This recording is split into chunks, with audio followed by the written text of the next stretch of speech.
As you can see, his pace has gone up to 18, his acceleration is still the same, his agility has improved, his balance has improved, his jumping reach has improved, stamina, so and his strength has improved a little bit.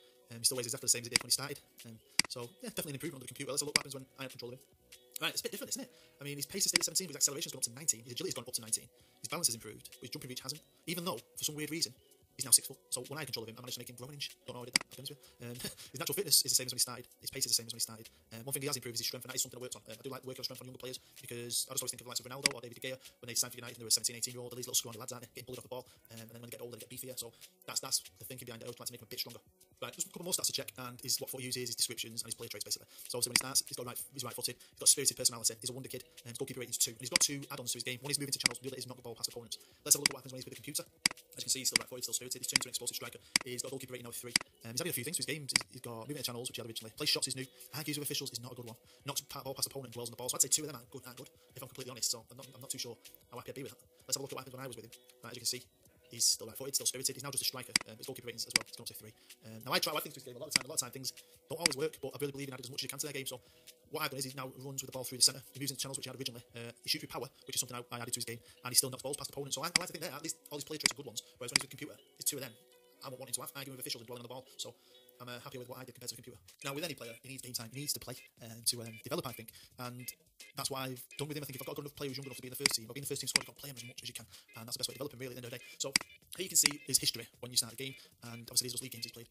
And as you can see, last year, he scored 5 goals in 11 games in the league. Now, let's have a look at his career in 5 years under the computer. Right, so they've hardly played him. I really thought he'd play. I think he had 1 season there, anyway, played 29 games. And then after that, they must have bought someone because he's hardly played any league matches at all. He's struggling to get a 7. I think he had 1 season when he got a 7 average rating and he only scored 1 league goal that year. I mean, the last couple of years he hasn't even scored a league goal, which is insane. So, he's getting to that age now where he's not going to be developing any more than he already has. So, yeah, that's shocking. I thought he'd be playing every year, I'll be honest with you. Now, let's have a look at what I did with him. Right, and as you can see, I played him whenever I could, especially in the league, and I think I've proved that if you play him, he'll develop him, and if you play him, he'll score you goals. So, yeah, I was happy with him. I think over the 5 years, I won the Premier League a couple of times, we won the Champions League, and a lot of that was down to him. He was brilliant. And I mean, I think if you look at all them stats, there is more of an improvement when I took control of it, and I did it all myself. And obviously by playing it, I mean, look at his goal scoring record there. Look how many he's set up, man of the matches, compared to when the computer. I've never had a man of the match on the computer. So that's surprising that the computer didn't play him. You missed a trick there, computer. So yeah, I think it shows you, get playing him and get training yourself. And one thing I will say is make sure you go to your staff responsibilities now. There's a massive list there. You can change anything you want. You can have different members of staff doing different things. But what you've got to remember, if you want to do it yourself, you need to set individual player training to you. You need to be in control of that, to have control of the player, or the computer will be doing it for you. So that's one thing you should always check when you start the game. Go to staff, go to responsibilities, and make sure you're in control of individual player training. And before I forget, make sure you've got the best staff possible. Make sure you have a look at your staff slots. Have you got any empty slots? Fill them. Have a look at your staff and their skills. And go into staff search and see, is anyone better who's willing to come? Yeah. Well, when you first take over a club, you have the ability to mutually terminate a contract. If there's someone on the market who's better, terminate the guy you've got. Bring the better guy in. The better coaches you have, the better. It's that simple, honestly. If you've got good coaches, you'll have a lot better chance of making these players a lot better than they are. Right then, I hope this helped you. It's just how I do it. It's nothing too complex.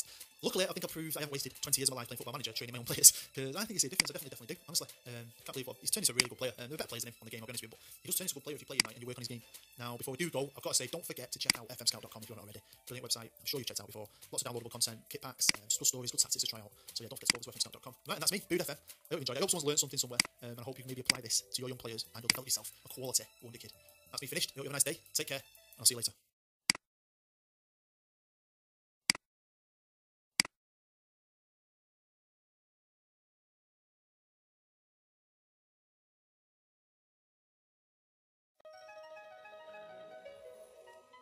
Hello everybody and welcome back to another tips and tricks type video, but today we're going to take a different angle.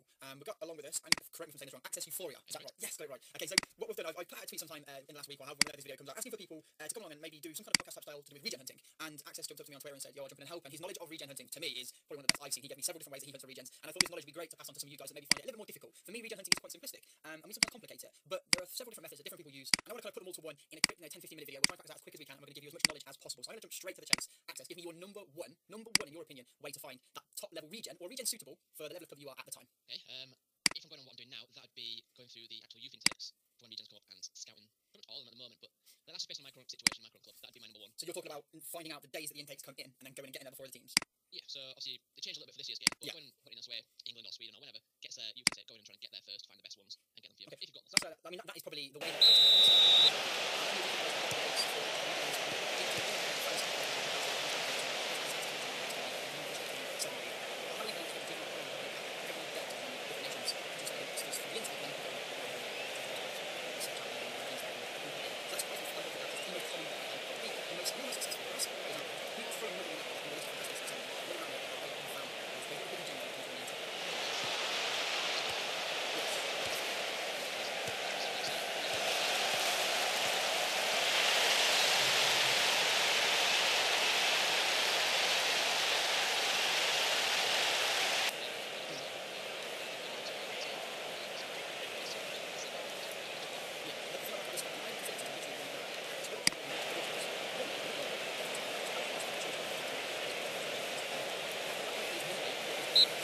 section of the club. There's no way they're going to put someone there that is lesser than somebody else. So actually, thinking about that now, that is actually a really easy and simple way to find the best, in the game's opinion, player at that club who is a youth player. That's a really good way of doing it. And I've used it a few times when I've done lower league saves. I've gone to someone like Crew and a few of the teams that you kind of know are associated with good prospects. And if you can't scout, or if sometimes they're already interested by like a Man United, you know, go and have a bit, sometimes get a bit of an idea if it's worth taking a punt on. Yeah, I think another thing you just mentioned there as well is like seeing if other clubs are interested in them. If you've got your screen of players up that you're looking at and the little green notifications next to their name, if it's got that, I think it's INT, isn't it, or not international but IRT or whatever. If someone's interested, that's always a key to say. Or wanted, that's it. WNT, isn't it? It's like yeah, there it is. Okay, so this player's already wanted. He's under the age of 16 when he comes in for a regen. There's something possibly to be had here. But lower league, I think it's a really good way of doing it. I think going and looking at like the conference north south whatever and seeing who their hot prospect is, especially or in a lower league in Sweden or something like that. That's a really good way of doing it. Actually, a way I hadn't even thought, which was when I was reading your list of how you do it earlier. I thought wow, that's actually quite smart. I'd not thought of it that way before.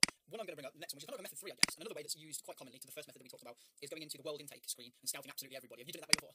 That's what I started off in my Celtic one. Yeah. First about 2 seasons, I just every few weeks I go into that screen and I kind of I write down like, a last player's name at a scout and I just scout, control select all, and I just scout them, get them all done. And I even started up so it'd go instantly as soon as it scouted, go to a shortlist, separate one. Yeah.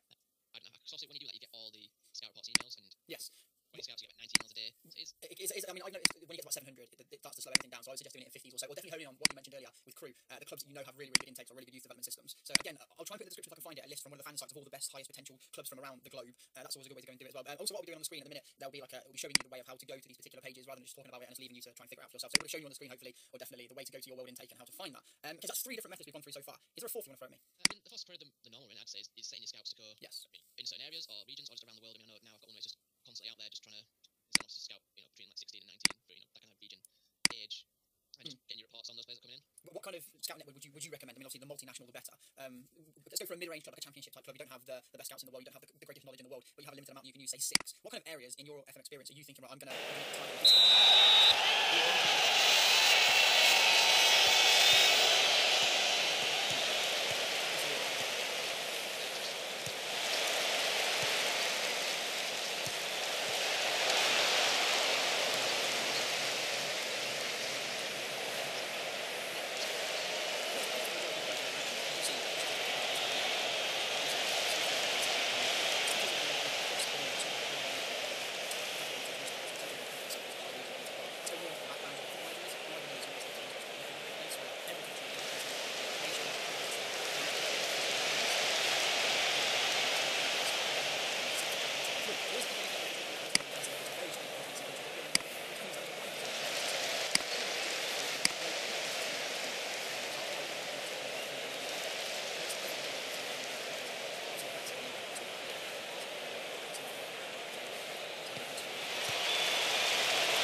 Moneyball system, I think,